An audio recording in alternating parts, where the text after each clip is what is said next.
Hi guys, this is Hardik here from Digit.in, and today we have with us, this is the new Coolpad Note 3. This is a budget segment phone, costs about 8999 rupees, and at 8999 rupees it gives a lot more than other phones in the budget. So first of all, let us talk about the company itself, Coolpad.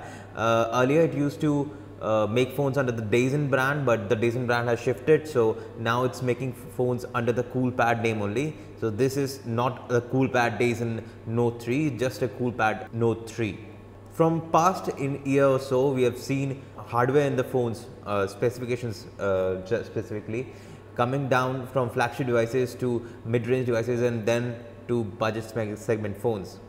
Like for this, an example, this is the first budget segment phone to bring a fingerprint sensor to the budget segment, and it's quite a fingerprint sensor to reckon with.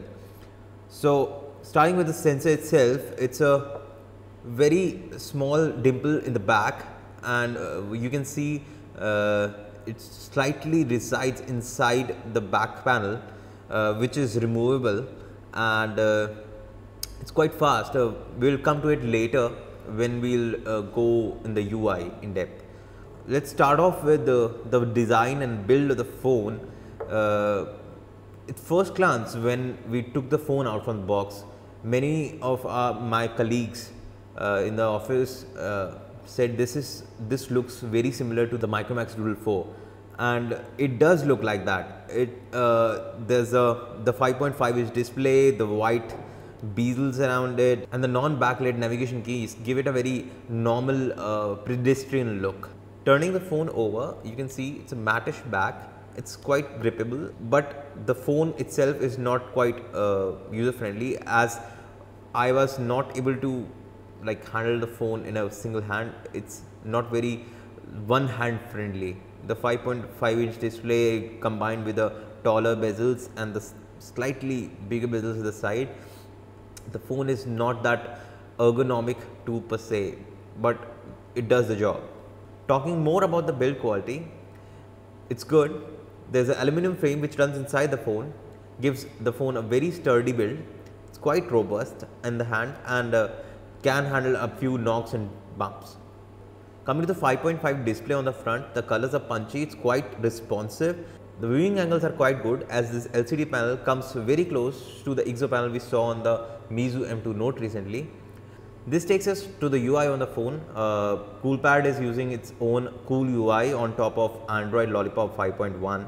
It has some fingerprint gesture features and theme studio, a simple rock wallpaper which you can tap to change the wallpaper, or just shake and the wallpaper will change. There's a theme manager inside. You can see all the themes there. You can download more themes while going to the you can change your lock screen wallpapers, your home screen wallpapers. You can change ringtones and font styles, even lock screen styles.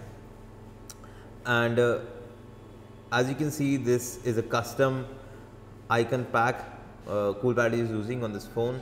It changes with different themes, and you can change that by changing themes from the menu like this, and the theme will change to a different theme, and the icons have changed as well.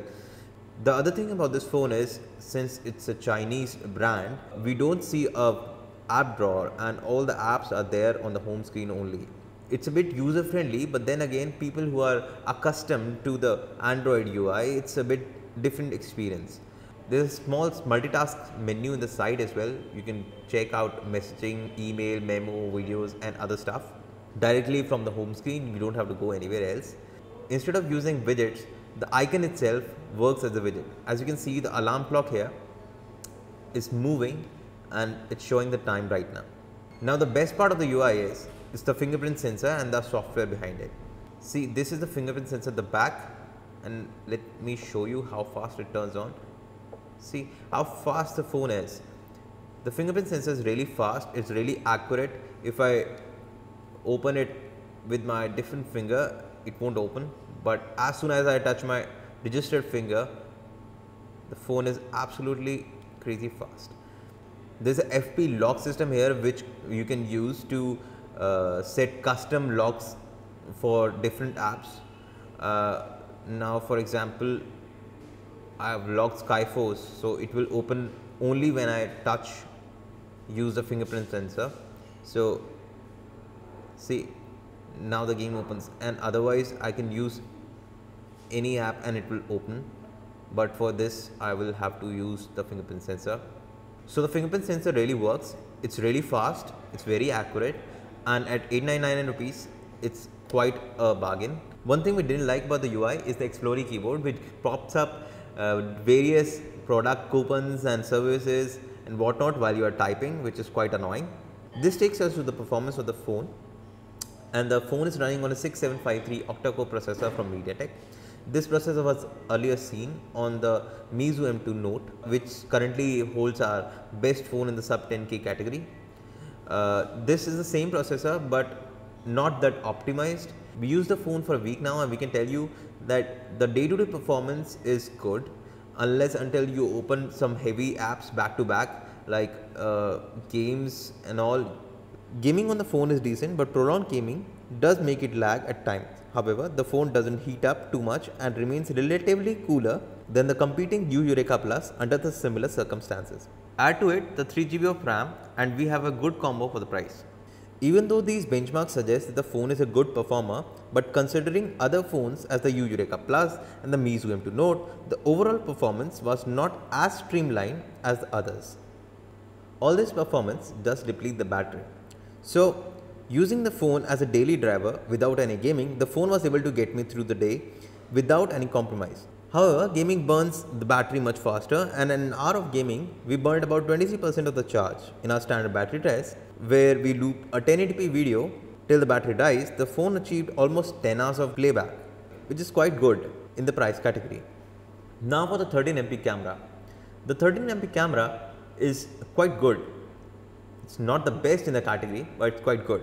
In bright daylight conditions, images render decent amount of details and true to source color reproduction. However, in situations with sharp contrast of lighting like this one, subjects appear dark in situations with bright backgrounds, leading to overall lack of detail on an image. Images taken in low light conditions were good. The noise reducing algorithm keeps noise at minimal without compromising the details. So to sum it all up, the Coolpad Note 3 has a decent display, a reliable performance, a very good fingerprint sensor, and a very remarkable price. Should you buy one? Well, no is the answer for now, because Coolpad has left too many rough edges which needs to be polished out. The Coolpad Note 3 could have been the best phone in the category, but loses out on the wholesome experience it should provide. So if you're paranoid about security, the Coolpad Note 3 is a very good option.